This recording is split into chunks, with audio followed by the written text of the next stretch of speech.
There's a Buckminster Fuller quote I love. You can never change things by fighting the existing reality. To change something, build a new model that makes the existing model obsolete. And I think never in recorded history has this held more true than at this particular moment in time. The old system is dying, like, thank God. It's a fear-based, scarcity-driven system. But the wonderful thing is that we're going to get to watch it collapse as those of us at a high enough vibration are drawn to turn our energies and our attention to something greater. As the old system moves toward its natural end on its own steam, here are a few things we can do to support ourselves through this, to keep ourselves from fighting that old energy and therefore perpetuating it.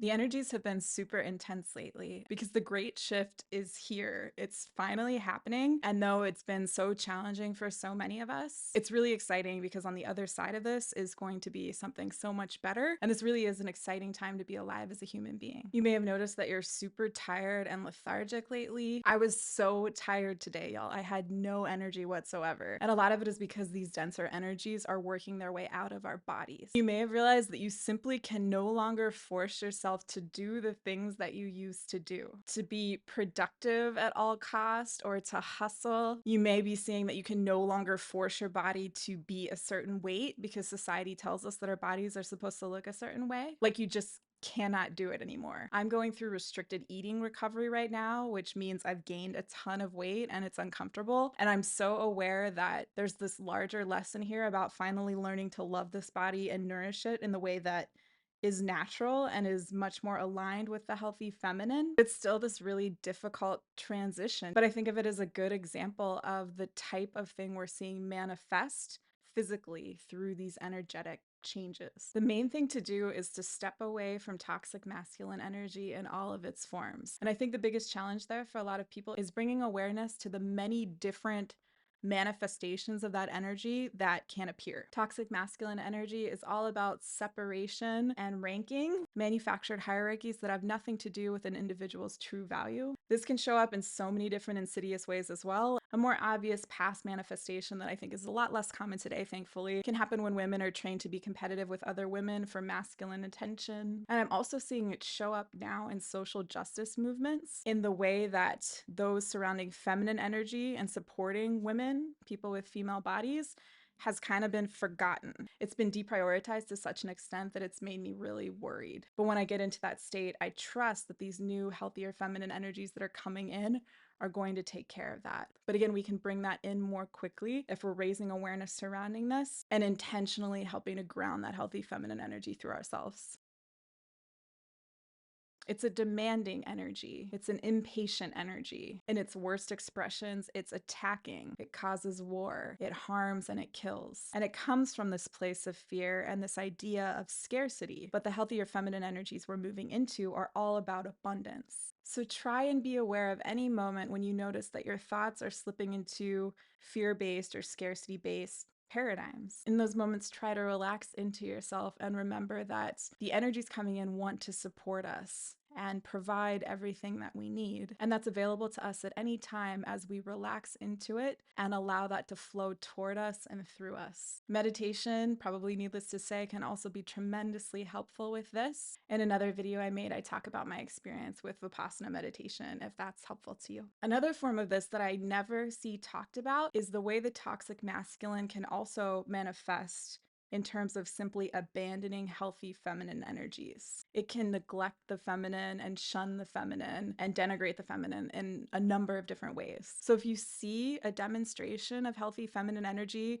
out in the world or coming through another person that you know, and especially if you see it coming through you, make sure to fully honor it to the extent that it deserves. Support it, give it the space that it needs, encourage it, and try and take action to help ground it even further, so that it has a rooted place from which to grow as the 3D is collapsing around us. There are a lot of astrologers and energy workers and light workers that I've listened to on YouTube who are talking about this shift and how to move through it and what to expect, and I appreciate the work that they're doing like so much. But what I rarely see is discussion about what the new systems coming in are going to look like.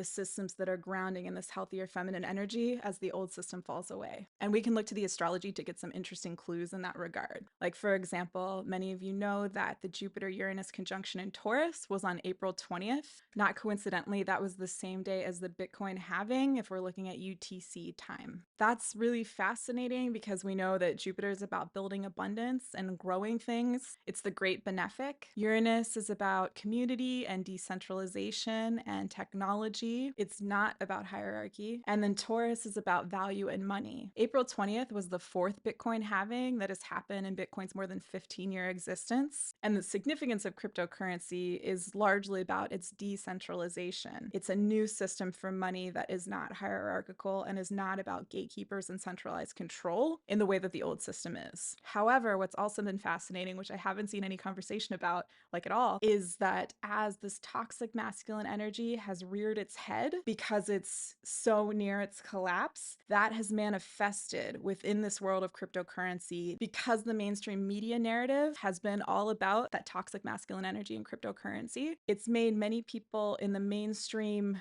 feel turned off by that. But the thing is, the technology itself can be used to rebuild these systems into something that makes more sense and that is more aligned with the 5D world we're shifting into. Relating to that, something I haven't seen discussed by anyone else, which I think is really important, is to recognize that the Pluto return of late stage capitalism is also happening around this time. We know the Pluto return for the United States is happening now, and the date that astrologers use for that is July 4th, 1776. In March of 1776, The Wealth of Nations was published by Adam Smith, thought to be the father of modern economics. And Smith said this, which illustrates the core principle of his philosophy, which is that self-interest is the only motivating factor. And the hilarious and tragic and ridiculous irony is that even though this quote is about only receiving your dinner because of someone else's self-interest, Adam Smith lived with his mother for the majority of his adult life, and she was taking care of getting his dinner. And one can assume that a mother is not feeding her child exclusively out of her own self-interest. So the point is that this foundational idea, which has influenced our economic structure for 250-ish years, was totally oblivious to the idea of feminine contribution, of nurturance,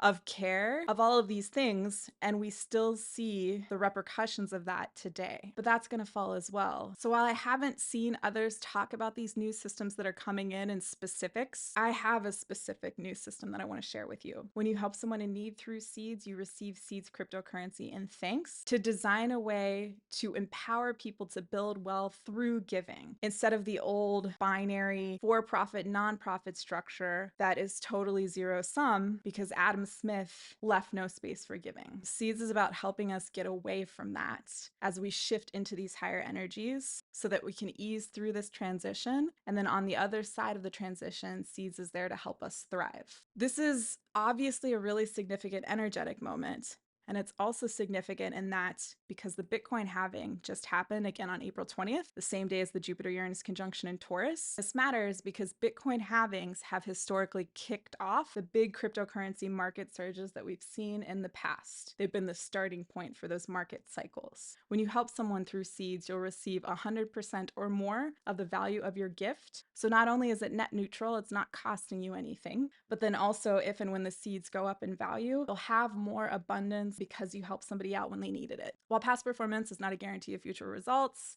disclaimers, etc. Last Bitcoin halving cycle, which kicked off in May of 2020, seeds went up in market value from a fraction of a penny to nearly 20 cents at highs. So if supporting healthy feminine energy that's about nurturance and giving and building abundance resonates with you, please consider making a gift through seeds. And again, you'll receive seeds cryptocurrency and thanks. Whatever it is you're choosing to do right now, please honor feminine energy in all of its forms, especially as you're seeing it come through yourself. Be kind to yourself, be gentle, pay attention to your creative ideas, listen to your intuition. And I think heading into 2025, 2026, we're going to be seeing some wonderful new energy manifestations in this world. And it's going to be really fun for us to be a part of. Thank you for your time and attention. Bye.